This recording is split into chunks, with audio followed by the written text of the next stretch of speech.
Bila shaka mfungo wa mwezi mtukufu wa Ramadhani pamoja na Kwaresma unaenda vizuri. Karibu tuyaanze kuangazia yale machache kati ya mengi ambayo tumepata kuyakusanya kwa siku nzima ya hii leo. Tuanze na taarifa ya kwanza, ikiwa Waziri Mkuu wa Tanzania anaendelea na ziara yake katika mikoa mbalimbali hapa nchini, ambapo ameagiza kuzuiwa kwa hati ya kusafiria ya mkandarasi wa kampuni ya TANESCO Arian Company baada ya kushindwa kutekeleza ujenzi wa bwawa la Eyasi lililopo wilaya ya Karatu, mkoa wa Arusha. Dr. Mwigulu amesema mkandarasi huyo tayari amepokea malipo ya awali ya shilingi bilioni 3 kwa ajili ya utekelezaji wa mradi huo, lakini ameshindwa kufanya hivyo. Nimepita pale nikaona mradi mmoja ule wa bilioni 21. Mkandarasi amepewa zaidi ya bilioni 3 malipo ya awali. Muda unaenda, anazurura tu, anazunguka. Kapewa muda wa nyongeza, anazunguka tu. Kapewa muda mwingine wa nyongeza, anazurura tu. Na fedha ya walipa kodi wa Tanzania anayo. Na nilishasema ipo michezo ya wakandarasi kupewa fedha ya walipa kodi wa Tanzania na kulazimisha ilipwe kwenye akaunti zilizoko nchini kwao, ili fedha ya walipa kodi wa Tanzania waanze kulipa madeni kule kama wanadaiwa ama kufanya kazi zingine kule nchini kwao. Hii ni dharau kwa nchi yetu. Huku ni kutokuheshimu kodi za Watanzania. Nikasema kuanzia sasa mikataba ikisainiwa iwekwe na kwamba fedha hizo zitaingia kwenye benki za hapa. Unalipwaje fedha ya mradi ulioko Karatu, fedha ipelekwe nchini kwenu? Inaenda kufanya nini? Sasa yule kapewa, kazungusha. Muda umeenda, kapewa na wanyongeza, kazungusha. Kapewa na mwingine, kazungusha. Tume pamoja na wizara wameenda kuvunja mkataba ule kwa jeuri, eti anaenda kuifungulia nchi yetu. Yaani tumempa fedha ya mradi, anaenda kutufungulia kesi sisi wenyewe na mradi hajatekeleza. Kwamba anaendesha kesi kutushtaki sisi kwa fedha yetu wenyewe. Hii ni dharau. Hana adabu. Fedha tumekukabidhi ya mradi, hujatekeleza mradi, hujarudisha fedha. Tunasema turudishie mradi wetu, tuwape watakaofanya kazi, unatufungulia kesi. Nimemwelekeza kamishna wa uhamiaji azuie mipaka yote, amnyang'anye passport asitoke, na mkurugenzi wa mashtaka na vyombo vingine mkamateni asitoke mpaka azitapike hizi fedha. Haya mambo ya kijinga, hatutavumiliana namna hiyo. Fedha ya walipa kodi Watanzania wanashindwa kulima na fedha tumeshakupa ya kutujengea mradi wa umwagiliaji, na tumekuambia rudisha mradi, unatushtaki. Ni kukosa adabu, ni dharau kwa nchi, na hatuwezi kuruhusu nchi yetu ikadharaulika hivyo. Akamatwe, passport yanyang'anywe, asitoke, tumshikishe adabu, awe na heshima anapokwenda kwenye nchi za watu.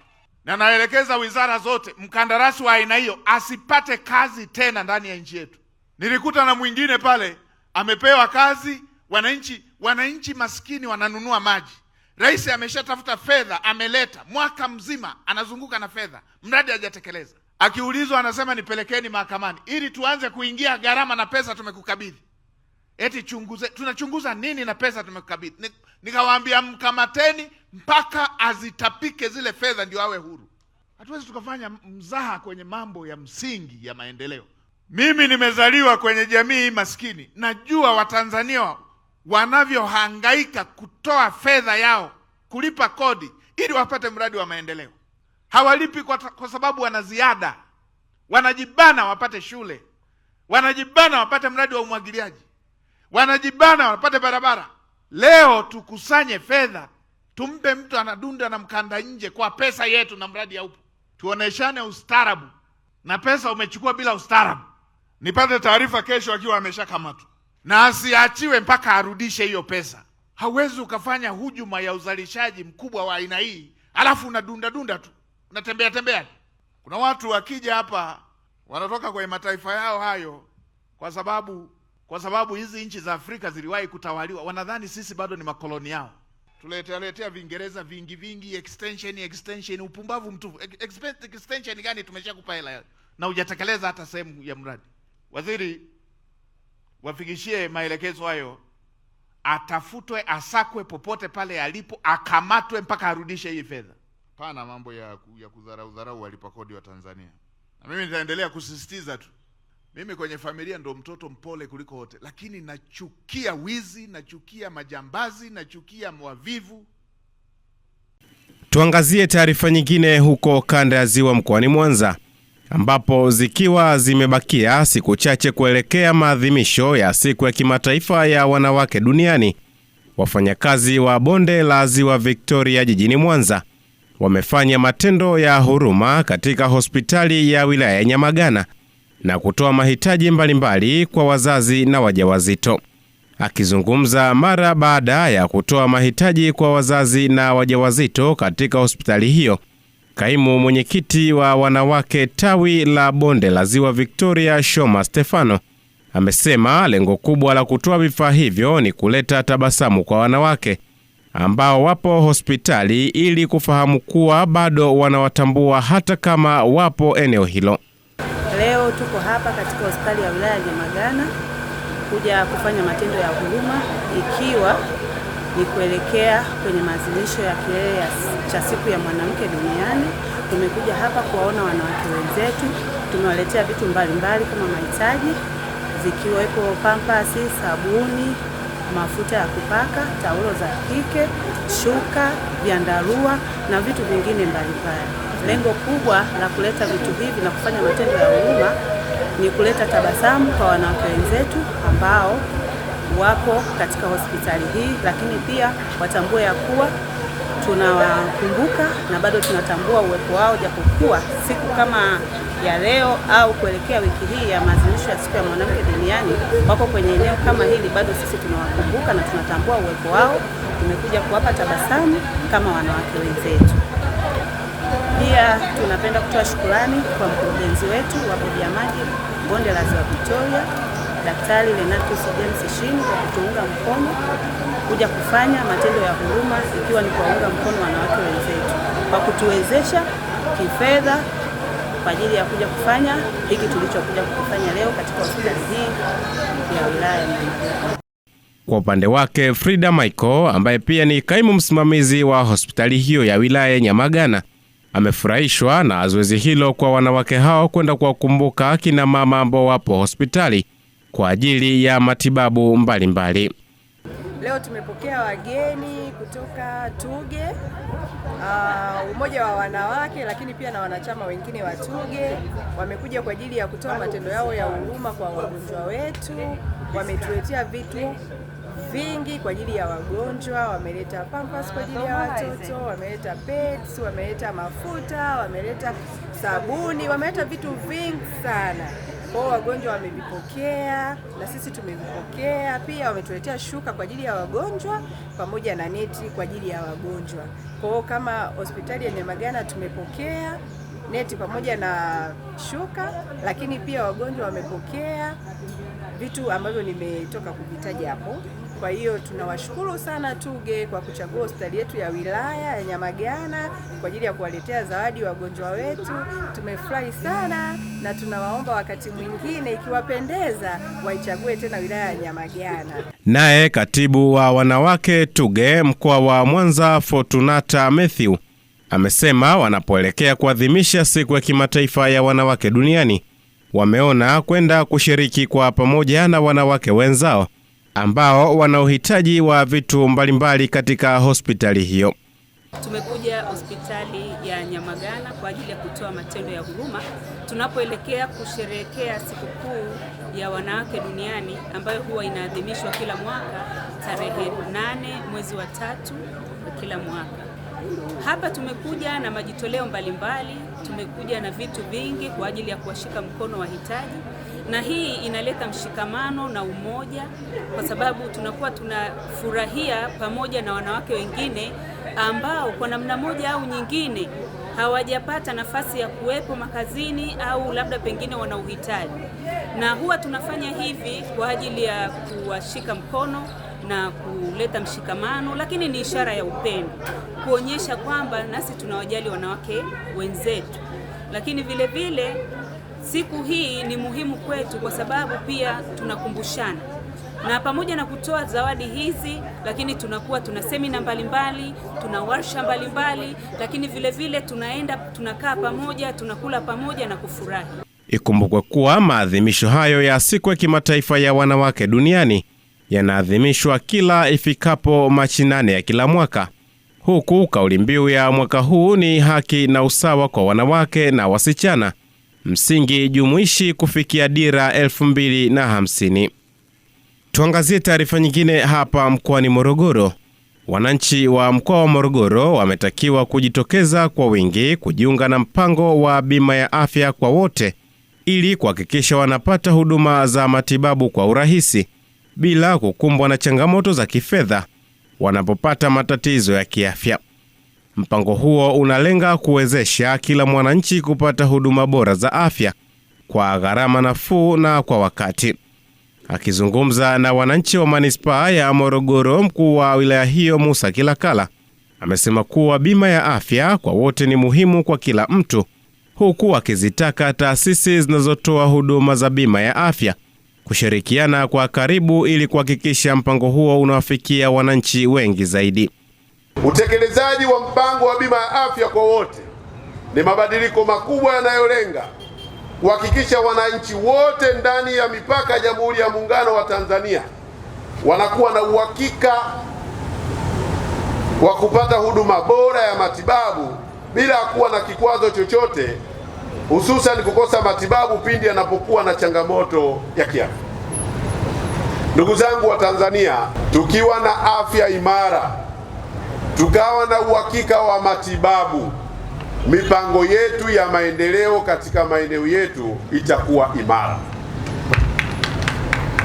Tukiwa na uhakika wa matibabu katika maeneo yetu, bila ya kujali kwamba una fedha ama hauna fedha, biashara zetu na uchumi wetu utakuwa katika maeneo yetu. Ndugu wa Tanzania, niwaagize taasisi za serikali na idara zinazohusika na bima ya afya kwa wote pamoja na utoaji wa huduma ya afya kuhakikisha mnadumisha ushirikiano na mawasiliano ili kurahisisha upatikanaji wa huduma hii kwa haraka, pia majawabu ya haraka kwa wateja wa bima ya afya pindi wanapokumbwa na changamoto. Kwa upande wake, mstahiki meya wa manispaa ya Morogoro Khalid Matengo amesema kuwa bima ya afya ni huduma muhimu kwa kila mwananchi. Hivyo amewahimiza wakazi wa manispaa hiyo kutumia fursa ya mpango huo ili kujikinga na gharama kubwa wanazoweza kukutana nazo wanapougua. Bima inakuwezesha wakati wowote ule kuweza kutibiwa na kupata matibabu bila kujali kwa wakati ule na kipato au la.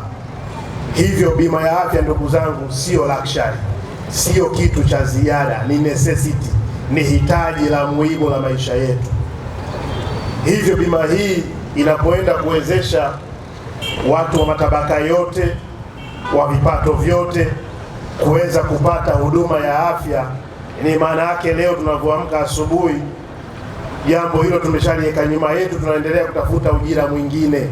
Naye kaimu meneja wa bima ya afya mkoa wa Morogoro Rose Gabriel amesema taasisi yake inaendelea kutoa elimu kwa wananchi kuhusu faida za kujiunga na bima ya afya, akibainisha kuwa lengo kuu la mpango huo ni kuhakikisha kila mtu anapata huduma za afya bila kujali hali yake ya kifedha.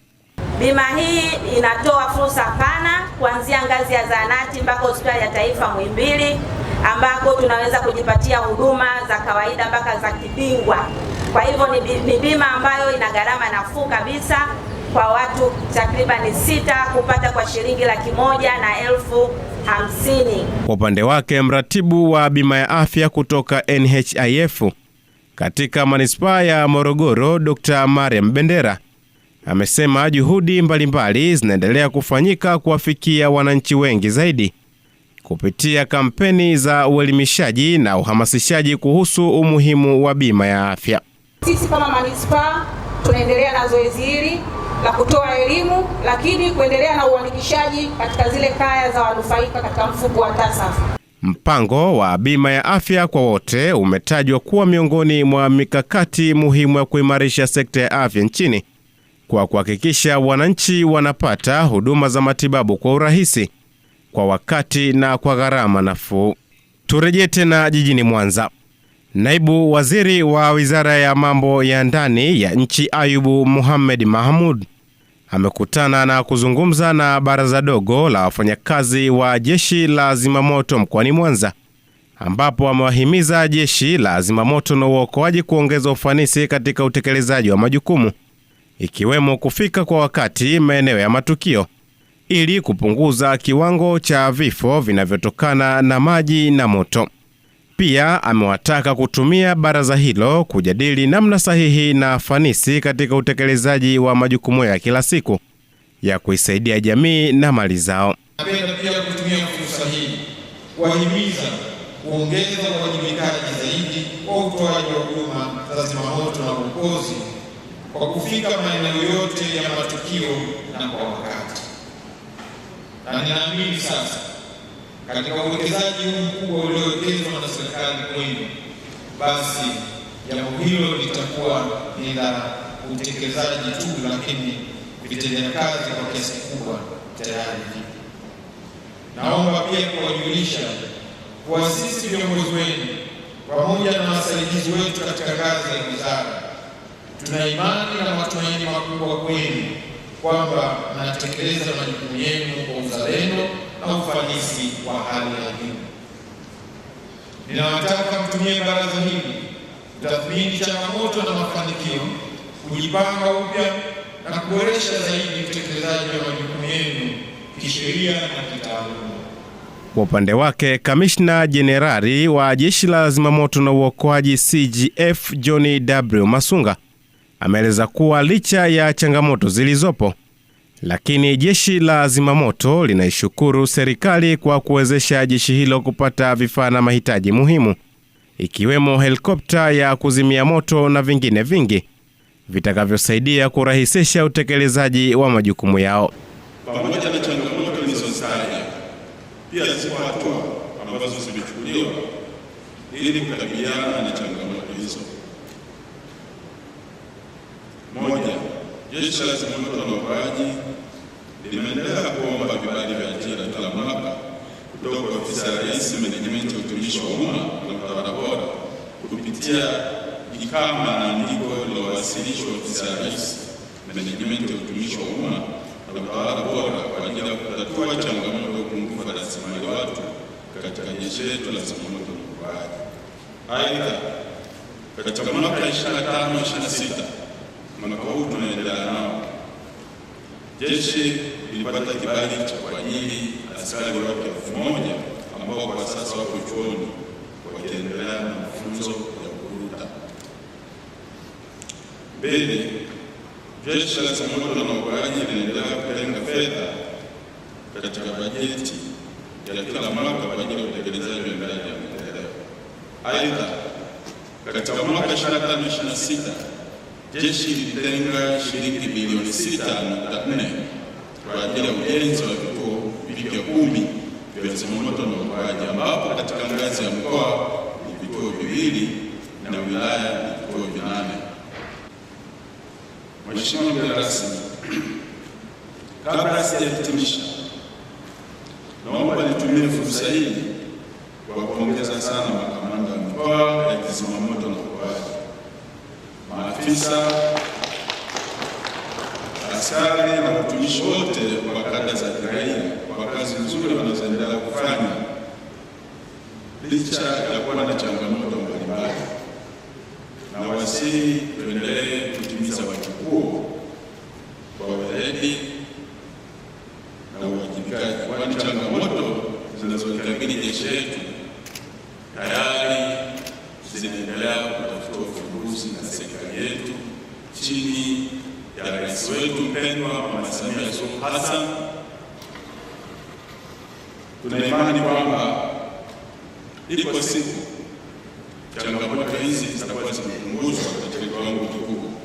Mkutano huo umebebwa na kauli mbiu inayosema huduma bora kwa jamii kwa kuzingatia kazi na utu.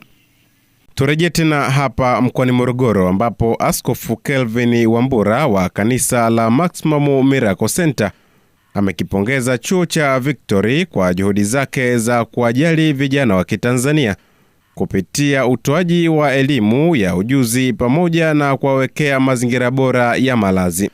Askofu Wambura amesema hayo wakati wa hafla ya ufunguzi wa hosteli za kisasa za chuo hicho zilizo manispaa ya Morogoro.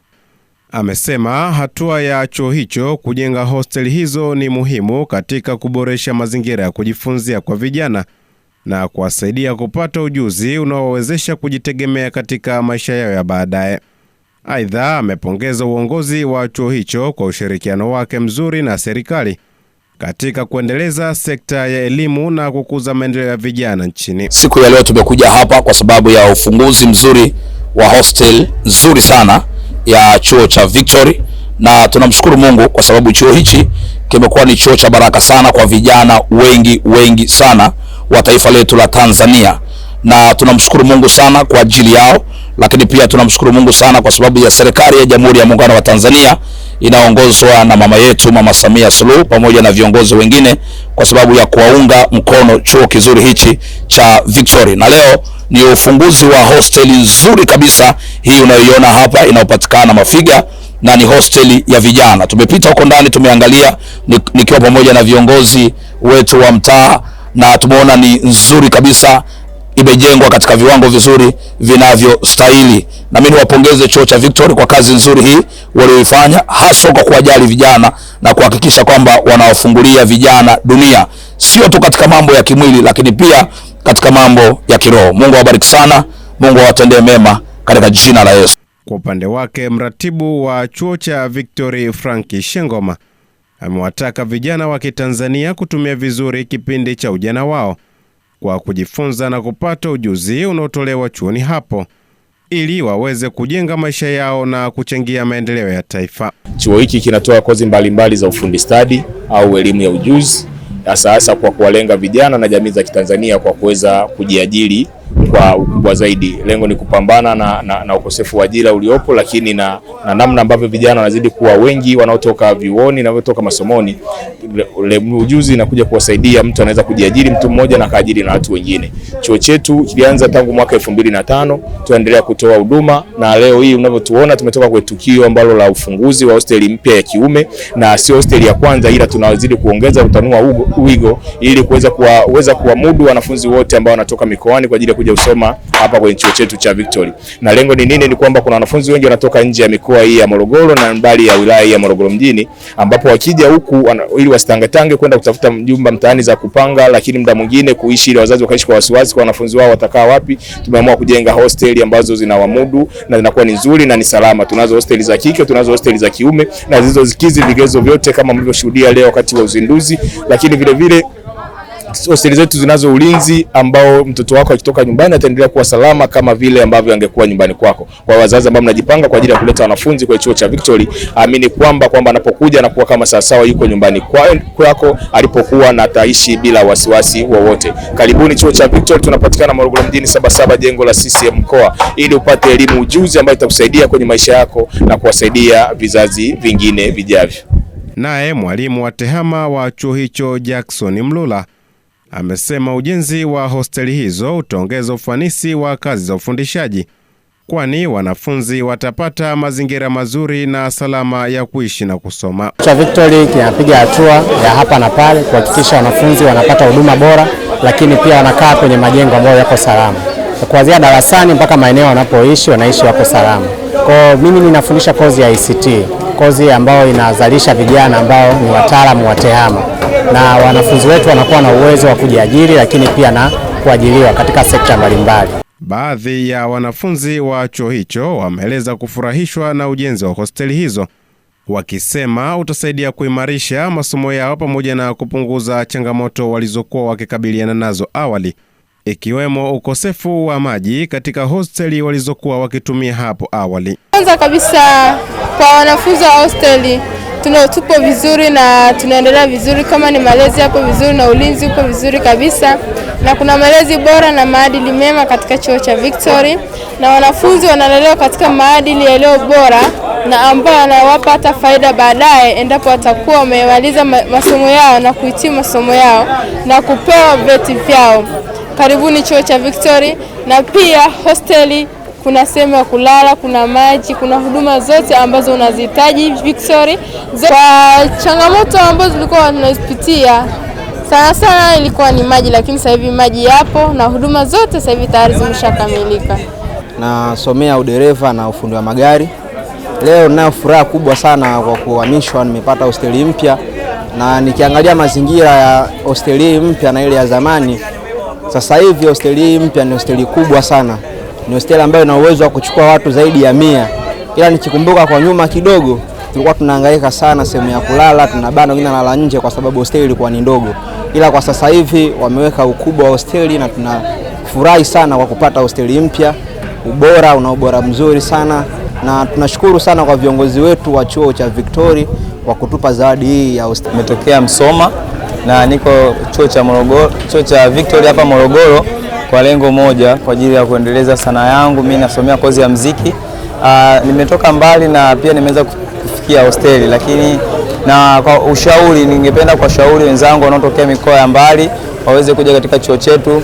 Hosteli zipo na ni safi na salama. Ufunguzi wa hosteli hizo unatarajiwa kuongeza ubora wa huduma za chuo hicho na kuwavutia vijana wengi zaidi kujiunga na masomo ya ujuzi katika chuo cha Victory. Katika taarifa hizo tuweke jiwe, na kwa sasa tugeukie upande mwingine wa habari za michezo.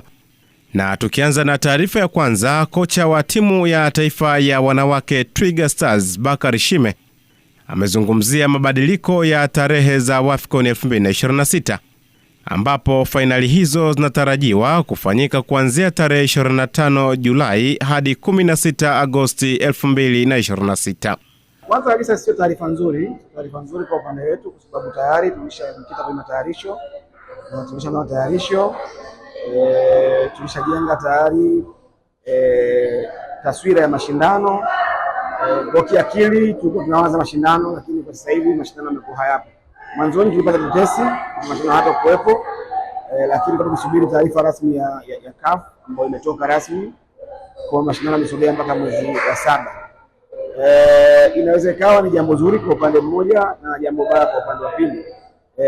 Jambo zuri kwa maana kwamba tutapata muda mwingine wa kujiandaa tena, labda tutakuwa tumeona yale ambayo tumeyafanya kwa kipindi hichi yametusaidia kwa kiasi gani, lakini pia tutapata muda mwingine tena wa kujiandaa kwa mara ya pili. Kwa upande wa matayarisho, especially kwenye kipengele cha nimekizungumzia cha mfumo wa mwili, tutakuwa tunapata nafasi nzuri ya kuweza kujiimarisha zaidi. Lakini bado ikumbuke kwamba tuna wachezaji wengi ambao wanacheza nje ya nchi, kwa hiyo watarudi kwenye ligi zao.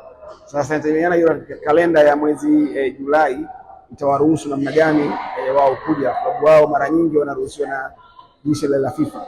Kwa hiyo FIFA date itakuwa na ukubwa kiasi gani, kwamba italingana na hii ambayo tumepata hivi sasa ama la.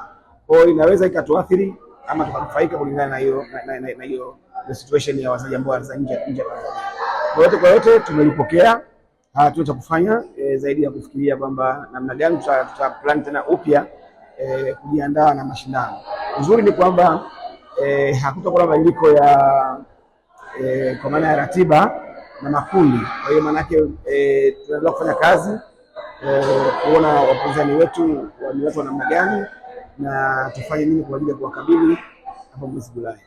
Bakari Shime pia ameelezea mwendelezo wa kambi ya timu ya taifa ya wanawake Twiga Stars baada ya kutokuwepo kwa mchezo wao dhidi ya Ghana katika mashindano ya kirafiki ya Pink Ladies. Kwanza kabisa ni nafasi hii kutoa taarifa ya kwamba mchezo wetu ambao ulikuwa uchezwe leo dhidi ya Ghana hautokuwepo. Ghana walitoa taarifa kwamba hawatashiriki tena haya mashindano kutokana na hali ya usalama. Kwa hiyo mchezo ule hautokuwepo. Badala yake tulikuwa tukiendelea na programu yetu ya mazoezi, especially kwenye mazoezi ya timamu, kwa sababu ndio area ambayo kwenye kambi yetu hii tulitia mkazo. Nakumbuka tangu tumeanza kambi yetu pale Egypt mpaka kufikia hapa tumekuwa tukisisitiza sana swala la utimamu wa mwili kwa wachezaji wetu. Kwa hiyo mchezo hautokuwepo na badala yake matayarisho yetu yanaendelea kwa maana ya kuendelea kuwajenga wachezaji wetu kama mwili hali hapo baadaye tutakapojua vinginevyo. Sasa mashindano hayapo na tunapiga mazoezi. Kwingineko, beki wa kulia wa Simba Shomari Kapombe amezungumzia hali ya kikosi cha wekundu wa Msimbazi na matarajio ya timu kwa ujumla kwenye michezo ijayo, hasa wakianza na mchezo wa kombe la shirikisho ambao utachezwa siku ya kesho majira ya saa 1:15 usiku dhidi ya B19 FC katika uwanja wa Meja Jenerali Isamuhyo. Kwanza naweza kusema kwamba tathmini iko vizuri kwa kikosi kwa ujumla, wachezaji wako vizuri na tuko katika hali nzuri, na nilitangulia kusema hapo nyuma kwamba timu yetu kidogo imekuwa na wachezaji wengi wapya na maingizo mengi katika dirisha dogo, lakini imetupa fursa katika mashindano ya kimataifa tulikuwa tunacheza kujijenga na kila siku zinapozidi kwenda. Kwa hiyo kuna uimara wa timu na unajengeka, na nadhani kwamba itakapofika 100% ya ule ujengaji wa mwalimu, nadhani tutakuwa katika level nzuri, na naweza kusema itakuwa ni level ya tofauti kwa sababu mwanga unaonekana katika mechi ambazo tumetoka kucheza.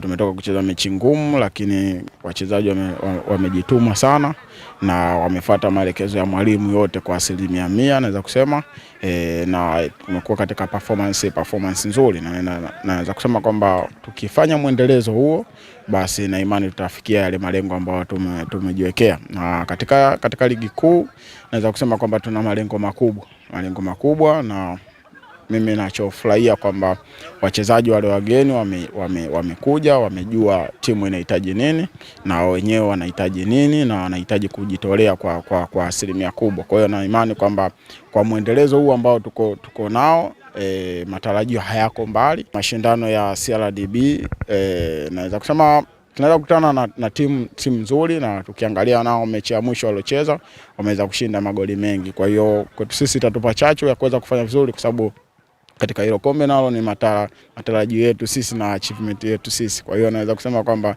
tuko katika barabara ambayo tunaelekea kukaribia mafanikio yetu. Kwa hiyo kila tutakayokutana naye mbele, basi hatuna budi kupambana naye na kuhakikisha tunamfunga.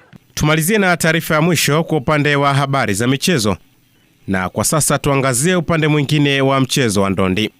Bondia wa ngumi za kulipwa Halima Vunjabei wa Dar es Salaam atapanda ulingoni kuzichapa dhidi ya Sara Alex wa Arusha katika pambano la panchi kwa heshima Machi 21, 2026 Kinesi jijini Dar es Salaam. Akizungumza wakati akiendelea na maandalizi ya pambano hilo, Halima Vunjabei amesema yeye ndiyo malkia wa ulingo kwa upande wa wanawake, hivyo mpinzani wake waliomtuma wamemponza ajiandae na kipigo cha ufundi na utaalamu wa mchezo wa ngumi siku hiyo. Nimejiandaa vizuri kwa mechi inayoenda kunikabili hapo mwezi wa 3 tarehe 21. Halima Vunjabei sinaga show mbovu, sinaga kazi mbovu na sina kazi ya kubahatisha. Mabondia wa kike Tanzania wananielewa. Ubingwa utabaki Dar es Salaam, ubingwa utabaki Chanika Zingiziwa. Huko Arusha au wewe ubingwa. Watanzania wanafahamu kazi yangu. Sinaga kazi mbovu. Mimi ni bondia mkubwa kama yeye anapojua anaenda kucheza na bondia mkubwa. Nimewakilisha nchi yangu vizuri ya Tanzania, nimeshinda nchini Ujerumani ubingwa wa WBF. Nimewapiga watu South Africa huko, nimeshinda nchi kibao. Nimepigana nchi kibao, nimekutana na changamoto nyingi. Nimekutana na mabondia wakali zaidi. Kwa hiyo huyo Sara Alex kwangu mimi ni kama anaenda kucheza sparring, naenda kumfundisha ngumi zinachezwa vipi. Kwa hiyo yeye amecheza na wadogo zangu kwenye ngumi, amewapiga wadogo zangu. Hasa aje kumpiga malkia wa ulingo. Halima Vunjabei nitamfundisha ngumi zinapigwa vipi, ngumi zinachezwa vipi. Atarudi kwao Arusha kichwa chini. Na KO bondia anayejua ngumi, KO haipangu. Ila kazi inakwenda kuonekana pale ulingoni kwamba atapigwa KO au atapigwa vipi. Kwa kumalizia, kwanza nimshukuru sana Meja Semunyu kwa kunifuatia hii fight. Mtoto kalilia wembe. Mimi nitampa alichokitaka. Pia mashabiki zangu mimi Zingiziwa, yote kwa ujumla, Chanika kwa ujumla, Zingiziwa Gym kwa ujumla, tunao uhakika wa ushindi 100%. Na huyo Sara Alex ajipange na afanye mazoezi sana, ila kwangu mimi amegonga mwamba. Hiki ni chuma cha reli. Cha kumwambia mimi Sara Alex, mimi ni bondia mkongwe, bondia mkubwa Tanzania, na nchi nzima inanijua na dunia pia inanijua. Oh, Sara Alex, wewe nitakachokufanya mimi kama mashabiki wangu wanavyotaka nitakupiga, nitakuua. Kwa upande wao, wadau na mashabiki wa Halima Vunjabei wamesema Sara amejidanganya kwa kutaka ukubwa na heshima, hivyo ajiandae kupokea kipigo cha aina yake siku hiyo. Kwa jina anaitwa Big Popa, mzee wa Zingiziwa. Halima anaenda kupiga ngumi nyundo, atulembi. Unaiona hii? Unapigwa unakaa na utarudi kwenu na aibu yako. Yaani sasa naomba ujue, atulembi katika kupiga ngumi. Wadudu sisi tunakula senene nini, kama nyewe wadudu sisi tutawatafuna tu. Yesu wadudu, sasa tunawatafuna kinoma mwanangu. Yaani anaitwa Hagela Komedia. Huyu ndugu yetu Halima Vunjabei tarehe 21 mwezi wa 3, huyo anayejiita Sara Alex, Sara Alex, tarehe 21 mwezi wa 3 anarudi kwenye jeneza nyumbani kwao Arusha. Hilo nakuhakikishia, anarudi kwenye jeneza nyumbani kwao Arusha, kwa sababu huyu bondia wetu tumemwandaa vizuri kabisa na yuko imara, na sio mara ya kwanza kuingia ulingoni, kwa hiyo yuko fit. Kwa akipanda ulingoni na hakika sekunde ya 3 anamweka mtu chini, sekunde ya 3 anamweka mtu chini, raundi ya kwanza sekunde ya 3. Hilo nakuhakikishia. Siku hiyo ya tarehe 21 kwa Halima, na hisi itakuwa ni siku ya tofauti sana. Atachukua ushindi wake mapema sana na atampiga kama nilivyokuambia, atampiga huyo Sara Alex, sio Alex Sara. Dakika ya ngapi? Dakika sekunde ya 3, raundi ya kwanza anamweka mtu chini. Hilo nakuhakikishia. Bwana, kwa majina mimi naitwa Wise, kocha Wise, wengi wao wananijua. Sawa. Kwa ushindi wa Halima sisi tuna 100%. Yaani hii mechi Sara Alex sisi tunaenda kupiga begi. Hii ni begi tunaenda kupiga. Yaani Alex wewe jiandae uko Sara Alex. Yaani wewe ni begi, yaani wewe unakuja kupigwa. Stumai, Jessica, huyu ni Vunjabei. Yaani yeye kule alikutana na watoto. Sasa ndio maana wanasemaje, safari anakuja kukutana na Malkia wa Ulingo. Sasa subiri sisi tumuonyeshe. Na ukitaka kuamini kama hizi mechi alizocheza akashinda amebahatisha sasa ya Stumai, hebu muangalie mtoto alivyorukaruka, alivyofurahi. Ina maana alikuwa hana uhakika na alichokifanya. Sasa mimi naenda kumpiga na sishangilii. Yaani kwanza tuje na wadau yani. Sisi wadau wetu wazingiziwa Chanika kwa ujumla na mashabiki wote wa Halima Vunjabei. Sisi tunawakaribisha sana tarehe 21. Twende mkaone begi letu tunavyolipiga, kwa sababu ile sio mechi, sio tunaenda kupiga begi. Kwa tunawakaribisha wewe sijui Sara Alex, wewe na wadudu wako, safari mjiandae. Yaani mtarudi kwenye kichuguu safari hii. Yaani safari mmeakanyaga. Tunaweka nukta kwa mkusanyiko wa habari zote tulizozikusanya na kukusogezea karibu yako.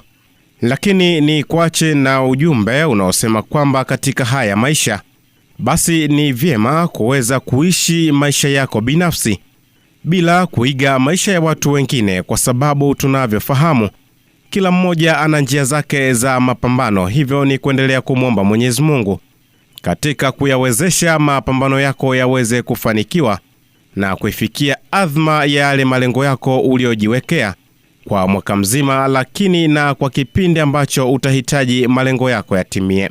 Kila hatua ni kumtanguliza Mwenyezi Mungu na kumwomba kwa kila namna ili njia za mafanikio ziweze kufunguka. Asante kwa kuendelea kutuchagua na endelea kufurahia vipindi vingine vinavyoendelea.